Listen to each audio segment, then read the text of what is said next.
लगभग 40-50 हज़ार करोड़ साल पहले हमने नई पाइप की फिटिंग कराई थी, जैसा कि आप लोग जानते हैं, जो लोग पुराने ब्लॉग्स देख रहे होंगे। और उस टाइम पे ना ये छोटा सा काम जो प्लम्बर आया था उसने छोड़ दिया और मैं चेक करना भूल गया, और आज ये नीचे वाला ना बहुत सुना के गया, तो खुद करना पड़ रहा है।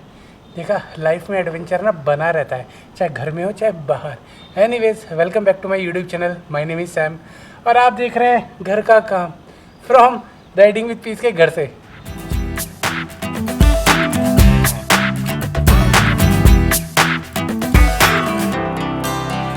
राइड से जब घर पे वापस आ जाते हैं ना, उसके बाद जो हमें रिलैक्स करने की आदत लग जाती है, भाई साहब वो बहुत ना गंदी है यार। फिर ना दूसरे ट्रिप पे निकलने में ना बहुत ज़्यादा परेशानी क्रिएट करती है। फिलहाल जो अभी हमारे दोनों ट्रिप रहे, सच पास का और जांस्कर वैली का, बहुत ही बढ़िया रहे। अच्छे से मेमोरीज क्रिएट हो गई अपनी। जब हम लोग यहाँ से निकले थे, अपने पिंपल्स वगैरह निकले हुए थे तो उसका पेन, फिर उसके बाद जगह जगह पहुँचे, पठानकोट हैमो कैंपिंग करी, फिर नाइट में बिरयानी बनाई, फिर उसके बाद हम लोग सच पास पहुँचे। सच पास पहुँचने के बाद हम लोग हेलीपैड पे कैंपिंग की, वहाँ पे पुलिस वाले आ गए थे। फिलहाल वो पार्ट मैंने ज़्यादा दिखाया नहीं था, क्योंकि वो लोग सिर्फ आए, उन्होंने बोला कि आप लोग एंजॉय कर रहे हो ना, हमने बोला यस, फिर उसके बाद वो चले गए। देन उसके बाद हम लोग मनाली पहुँचे, रिलैक्स किया जय भाई के होटल में। हर्षित आया, उसके बाद हमने अपनी जांस्कर वैली राइड की। उस जांस्कर वैली में कहीं नोक झोंक हुई, बहुत हंसी मजाक हुआ, फिर जैसे तैसे करके अपनी राइड आराम से निपट गई। और अब हम लोग तैयारी करें और नई राइड पे जाने की। फिलहाल पिंपल से याद आया मुझे कि अपने एक्ने और पिंपल्स काफ़ी निकलने लगे थे। मैंगो शेक बहुत ज़्यादा हो गया था, फिर उसके बाद सर्दी गर्मी का माहौल बन जाता है और इतनी ज़्यादा रोड से डस्ट उड़ के फेस पे लगती है, फिर अपनी टैनिंग हो जाती है, तो उसकी वजह से पिंपल्स वगैरह निकल आते हैं। तो उससे बचने के लिए मैं ना इंटरनेट पे प्रोडक्ट सर्च कर रहा था कि अगली राइड पे अपनी आसानी हो जाए, तो मुझे मिला मामा अर्थ का टी ट्री फेस वॉश, क्योंकि इसकी टी ट्री और नीम के कॉम्बिनेशन से अपने एक्ने और पिंपल को रिड्यूस करने में हेल्प मिलती है। क्योंकि इसके अंदर जो इंग्रेडिएंट यूज किए गए हैं, फर्स्ट इज नीम। नीम आपकी स्किन को प्यूरिफाई करता है और सारे चेहरे से डर्ट्स निकाल देता है। Second, aloe vera. एलोवेरा आपके ब्लड सर्कुलेशन को बढ़ाता है और आपकी स्किन को डीपली मॉइस्चराइज करता है। Third is tea tree. Tea tree use किया जाता है जैसे कि आपके चेहरे पे एक्स्ट्रा ड्राइनेस हो गई हो, रेडनेस हो गई हो और साथ में एक्ने पिंपल्स निकले हो, तो उनको रिड्यूस करता है और साथ में आपकी स्किन को चमकदार भी बनाता है। क्या मस्त मस्त फ्रेश फील हो रहा है, और आप चेहरे पे देख सकते हो कि क्या चमक आ गई है, मस्त फ्रेगनेंस है। और जब इस तरह के इंग्रेडिएंट हमारे प्रोडक्ट के अंदर यूज किए जाते हैं तो हमें बहुत हेल्प मिलती है। So tea tree comes with 2 type of pack. First is 100 ml pack, second is 250 ml pack. अगर आपको ये प्रोडक्ट खरीदना है तो डिस्क्रिप्शन में लिंक डाल रहा हूँ, वहां से जाके बाय कर सकते हैं। और साथ में दे रहा हूँ आपको कूपन कोड PEACE 2022 जो एप्लीकेबल है मामा अर्थ के एंड्रॉयड iOS एप्लीकेशन पर और साथ में मामा अर्थ की वेबसाइट पर भी। और साथ के साथ ये प्रोडक्ट आप Amazon, नाइका, फ्लिपकार्ट से भी बाय कर सकते हो। एंड यू नो व्हाट, मामा अर्थ का सबसे अच्छा इनिशिएटिव पता है क्या लगता है? ये लोग प्लान कर रहे हैं 2025 तक 1 मिलियन ट्री को प्लांट करने का। और साथ के साथ अगर आप मामा अर्थ का कोई भी प्रोडक्ट खरीदते हैं तो ये लोग उसके बिहाफ पर एक ट्री प्लांट करते हैं, और जिसको आप ट्रैक कर सकते हैं इनकी वेबसाइट पर। तो डिस्क्रिप्शन में लिंक डाला हुआ है, जाओ जाके बाय करो। तो ये रही हमारी निम्बस, बिल्कुल बढ़िया कंडीशन में हो रखी है। आप हालत देख ही सकते हो कितनी धूल धूल जमी हुई है। इसके अंदर मैंने सारा काम करा कर ना खड़ा किया था।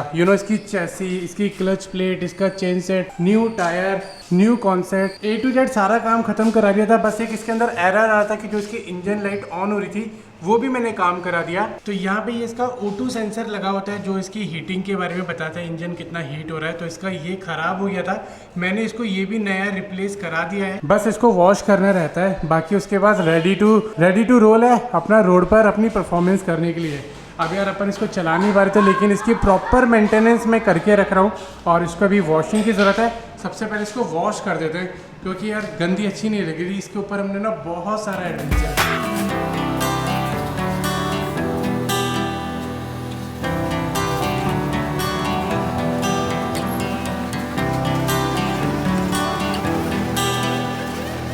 तो शावर 2 काम आता है, एक तो अपनी कैंपर वैन में और बाइक वॉश करने के अंदर। बाहर ना बहुत गर्मी है, बाहर सोचा होता जाके इसको वॉश करा लेता हूँ, लेकिन गर्मी देख के ना मैं यहाँ पिघल गया। मैंने सोचा घर पे ही कर लेते हैं वॉश।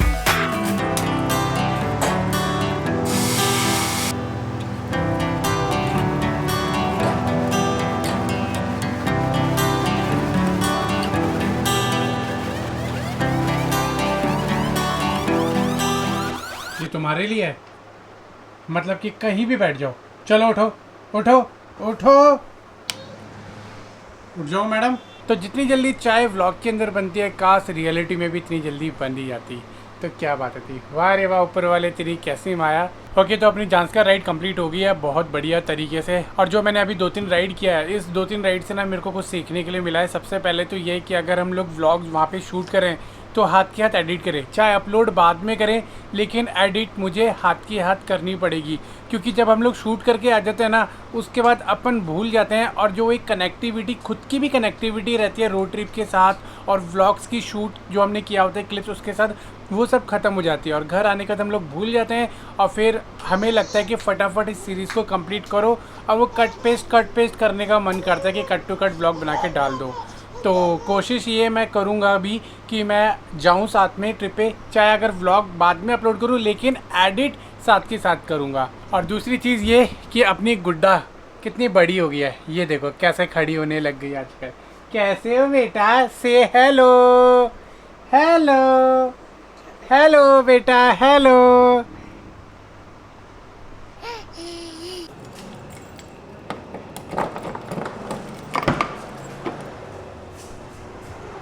लो जी, हमारी कैंपर वैन भी आ गई। काम कर रहे हैं ना, क्योंकि बहुत दिनों से ये वैसे ही खड़ी हुई है, ना चलाया है ना कुछ किया, और इसके अंदर सारा सामान जो भी अपनी कैंपिंग का है वो सबका सब पैक पड़ा हुआ है। तो ये है हमारी कैंपर वैन इको, जिसको हम लोग अभी ले जाने की सोच रहे हैं, लेकिन इसके अंदर ना बहुत सारा काम होना है। आप लोगों को तो पता है कि हर साल रिनोवेट करते हैं, तो हम लोग सोच रहे हैं कि इस बार भी अगर ट्रिप पर जाते हैं तो इसको दोबारा से रिनोवेट कर लेते हैं। और एक चीज़ और है कि जो हम लोग ऑर्निंग लगाते थे कुछ इस तरीके से यहाँ पे पेच लगा के, तो वो ऑर्निंग भी ना इस बार प्रोफेशनल वाली सेट कर देते हैं। मेरी अभी एक ब्रांड से बात हुई है, तो वो लोग कह रहे हैं कि ऑर्निंग और मतलब कुछ ऐसे काम है वो लोग करने वाले, बहुत ही बढ़िया प्रोफेशनल हो जाएगी। तो मैं सोच रहा हूँ कि ये काम करवा लेता हूँ, लेकिन इस काम को ना होने में अभी लगेगा 1 हफ्ता। तो अभी पहले मैं इसको बंद करता हूँ और आप लोगों को बताता हूँ कि प्लान क्या है हमारा।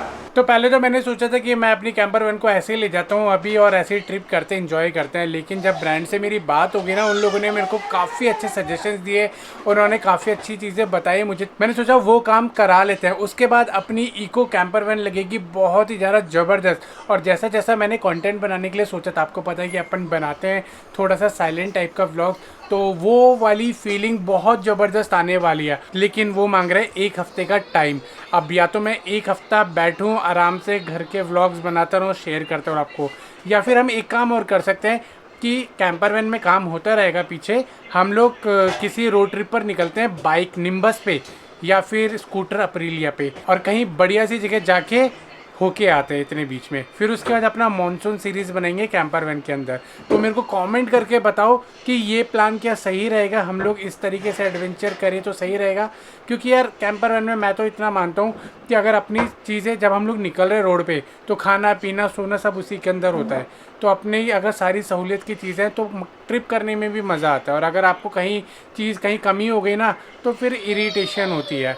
तो अगर ये काम हो जाएगा तो बहुत बढ़िया हो जाएगा। तो आप लोग बताओ कि बाइक से या अप्रीलिया से कहाँ का ट्रिप करूँ, और ताकि ये 1 हफ्ते का ट्रिप रहे, आप लोग भी इंजॉय कर पाओ, अपन भी मज़े से उस ट्रिप को करें। और जब नेक्स्ट वीक वापस आए, अपनी कैंपर वैन रेडी हो जाएगी, फिर करेंगे बढ़िया वाला कैंपर वैन वाला ट्रिप। और एक चीज़ और, काफ़ी लोगों ने पूछा था कि मैंने कैंपर वैन सेल कर दिया है, तो भैया स्पीनी से बंदा आया था, उन्होंने रेट लगा दिया था, लेकिन अपने बजट में कोई बढ़िया कैंपर वैन नहीं मिल रही थी, और जो मिल भी रही थी उनकी कोई वैल्यू नहीं थी, मतलब टाइम पीरियड बिल्कुल ख़त्म हो चुका था। तो इसलिए मैंने अभी इसको होल्ड पर रख दिया था। सोचा था कि अच्छे से पैसे सेव करके बढ़िया सी कैंपर वैन लेंगे, तो इसी चक्कर में मैंने इको गाड़ी नहीं बेची। तो जो लोग ये पूछ रहे थे कैंपर वैन सेल कर दी थी, ये रीज़न था। अगर आप लोगों ने नहीं देखा होगा तो पुराने व्लॉग्स भी देख लेना, उसमें भी मैंने एक बार बता चुका हूँ। तो बस अब आप लोगों को कमेंट करके बताना है कि 1 हफ्ते का ट्रिप बाइक से करिए या स्कूटर से, कहाँ जाए, ताकि आप लोगों को भी मज़ा आए। बाकी इस व्लॉग को यहीं छोटा सा रखते हैं, घर का व्लॉग है, कुछ खास है नहीं, एक्टिविटी कुछ है नहीं, कहीं बाहर जाना नहीं है। तो आपके कमेंट का वेट कर रहा हूँ। ये व्लॉग मैंने स्पेशली इसीलिए बनाया है ताकि हमारा टाइम बर्बाद ना हो। तो पता है ना क्या करना है, आपको कमेंट करके सजेशन देना है, वीडियो को लाइक भी करना है, चैनल को सब्सक्राइब भी करना है। बाकी अब करेंगे दबा के एडवेंचर, क्योंकि अब आपका भाई पूरा फॉर्म में आ चुका है। मिलते हैं कल सुबह 8 बजे।